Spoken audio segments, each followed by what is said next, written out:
The news conference is getting underway in Amherst at the First Congregational Church, where Lucio Perez has been given sanctuary, stopping his scheduled deportation back to his native Guatemala. Let's listen in.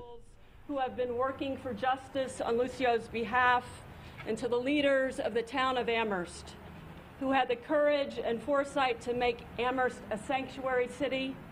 Before I do any of that, I need to make one thing perfectly clear. And that is this: none of us wants to be here today. None of us wanted this day to come. For months and months, First Church Amherst has been following the law, playing by the rules. We've been signing petitions, attending prayer vigils and demonstrations, learning about immigration law, training to protect our neighbors, and praying without ceasing, all so that this day would not come. All so that Lucio would be granted a stay of his deportation orders and allowed to stay in Springfield with his family. None of us wants to be here. Certainly not Lucio. Certainly not the millions of other undocumented immigrants in our country.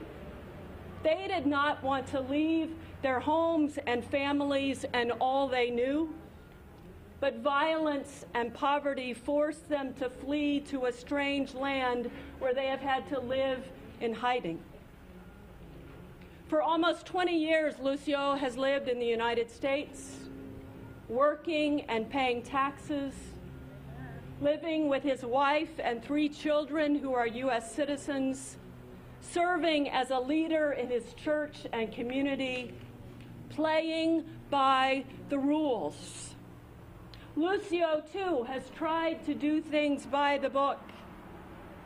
Last month, after federal immigration officials told him to report with a plane ticket to Guatemala and to be fitted with an ankle bracelet monitor, he could have fled. He could have gone into hiding. But trusting in God and loving his family, he chose to play by the rules. He got the ankle bracelet and has endured regular check-ins in his home, all because he wanted to follow the law while he was waiting for the law to do what is just, to grant him permission to remain here in the United States with his family. Yesterday, that request was denied, but there is still hope, and we still have faith. And so last night, First Church Amherst opened our doors to Lucio and invited him to take refuge in our building while his legal appeals play out. This is not an action we take lightly. At the same time, it is an action we feel that we must take. And so we come before you, we come before our government today in sadness, in humility, but also with faithful and prayerful resolve. We will stand with our brother. First Church Amherst began prayerfully considering our responsibilities to our immigrant neighbors very seriously and in a focused way back in February. At one Sunday worship service, we read and heard 18 different passages from our scriptures that tell us to love the strangers in our midst, to care for them and love them just as God does. The 18 passages we read were actually just a sampling of what the Judeo-Christian scriptures have to say about this. In the Hebrew Bible alone, there are 36 different commands to love the stranger. And in the Christian scriptures, Jesus tells us again and again to love our neighbors as ourselves, and that it is in loving the outcasts and oppressed ones in our midst that we love God with all our heart, soul, mind, and strength. We began working with other faith communities across the valley and with our neighbors here in Amherst to discern how to obey these commands, how to be true to a central tenet of our faith, which tells us to do justice, to love kindness, and to walk humbly with God. We went to meetings and trainings, we signed petitions, we formed a special ministry team, and we prayed a lot. In June, the congregation voted to become an immigrant welcoming congregation and to find concrete ways to work for immigrant justice. We had no intention of becoming a sanctuary church because we felt our building was not well suited for that. And then we learned about our neighbor Lucio. And so we prayed some more. We met together. And on a warm evening in mid-September, we decided together, prayerfully, to take Lucio in, possibly even the next day. And then we started praying harder and preparing for a day we hoped would never come. And here we are. A leader in our faith tradition has spoken of faith this way. First, you leap, and then you grow wings. We have taken a leap of faith, and we are trusting in our God and the support of this community to give us the wings of strength and courage and grace we will need to accompany our brother Lucio through this process. Last night, after Lucio arrived, a few of us formed a circle with him in his temporary home. We joined hands and bowed our heads in prayer, and Lucio led us, praising the God of justice, praising the God who has brought him this far, praising the God of love and hope. We prayed too, but it was Lucio's prayer that gave us strength. It was Lucio's prayer that moved us to tears. Today, we stand in solidarity, love, and hope with Lucio and his family. Today, we stand together in faith, trusting the goodness of our God and the faithful witness of God's people. May justice be done.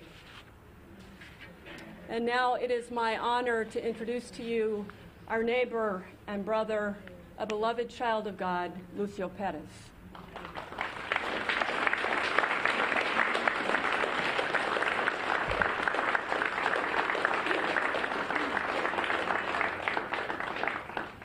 Buenas tardes a todos. Hello, everybody. Ha sido muy duro para mí lo que estoy pasando. It's been very difficult for me, everything that's been happening. Yo pienso que de todos los que están aquí con nosotros en esta tarde son padres y madres, ¿verdad? I think of everyone here in this crowd right now, there's a lot of mothers and fathers. Yo sé que sentirían el dolor cuando nos separarían de nuestros hijos. And I know that they would feel the pain if they were separated from their children. Ayer por la tarde yo vi la tristeza de mis hijos cuando iban para la iglesia. Yesterday I saw my children's sadness when we left for the church. Y yo sé que no es justo, ¿verdad? Porque yo sé que no he hecho nada malo a nadie en este lugar. And I know it's not fair because I have not done anything bad to people in this place. Solo he venido a trabajar, he trabajado duro para darle un futuro mejor a mis hijos. I've only come to work and to work hard to give a better future to my children. Y no ha sido fácil para mí desde el 2009 estar enfrentando esta situación tan difícil. And it has not been easy for me since 2009 to be facing this very difficult situation. Realmente Dios ama a todos por igual. Él no hace acepción de personas. No importa el color, las razas. Sabemos que para Dios somos todos los hijos de Él iguales. I know that God loves us all equally. It doesn't matter to him color or race. We are all children of God and he loves us equally. Pero solo le pido que que Dios hace la justicia, porque sé que no es justo lo que Él está haciendo conmigo, no solo conmigo, sé que muchos padres están enfrentando estas situaciones que está pasando hoy día. I only ask God to give justice, and I know that it's not fair what's happening to me, what's happening to many other people. Estoy agradecido con Dios primeramente, ¿verdad? Porque a través de Él yo he conocido muchas personas y por eso que estoy en este lugar, no estoy huyendo de la ley. I'm very grateful to God first because it's thanks to Him that I've met many people, and I know that I'm not fleeing from the law. Escuchamos hace un momento lo que la pastora decía, hice todo lo correcto. Aun cuando yo no tenía un griete en el pie, yo pude haber huido de otro estado, pero sé que no soy un criminal, estoy haciendo lo que la ley dice. We heard what the pastor just said, and she said it all right. ¿Puede repetir la última cosa que había dicho? Primero que la pastora dijo bien bueno y después Que no soy un criminal. I'm not a criminal. Estoy aquí para enfrentar cualquier situación y si ustedes pues me ayuden a orar, yo sé que todos juntos vamos a ver la victoria, lo que Dios nos va a dar. I'm here, to confront the situation. I hope that you'll help me pray. Hoy por la mañana tenía que estar en Nueva York, pero mis hijos me dijeron que pues si en este lugar me abrieron las puertas. Por eso tomé la decisión para venir para acá en este lugar, sabiendo que me abrieron las puertas en este lugar. This morning I was supposed to be in New York, but I came here instead. ¿Puedes repetir la última cosa que dijo? Porque no puedo como...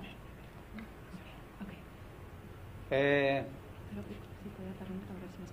Primeramente, darle gracias a Dios porque he conocido un grupo que me ha estado apoyando siempre y por eso me siento con más fuerzas. I give great thanks to God first because He's given me this great group of people that are supporting me, and I give thanks to Him always. Sé que pasar una situación así es tan difícil, pero sé que todo se va a lograr lo que nosotros obtenemos teniendo esa fe. I know that I'm going through a difficult situation, but I know that having faith that we'll be able to get through it. No es nada fácil estar separado de la familia, como lo vuelvo a repetir. Es tan difícil estar lejos de la familia.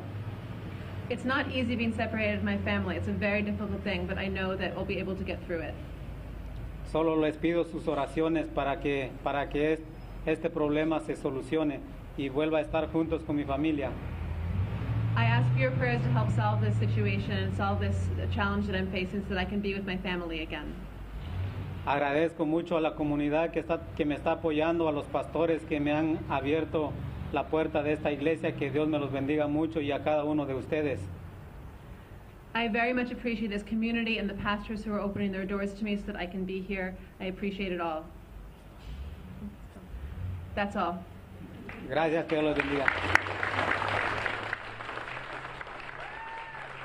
Lucio Perez now speaking for the first time at the First Congregational Church in Amherst, where he is seeking sanctuary after the threat of deportation to his native Guatemala. He has lived in the United States for at least 20 years, has 3 kids, and said that I've only come to work and work hard to give a better future for my children.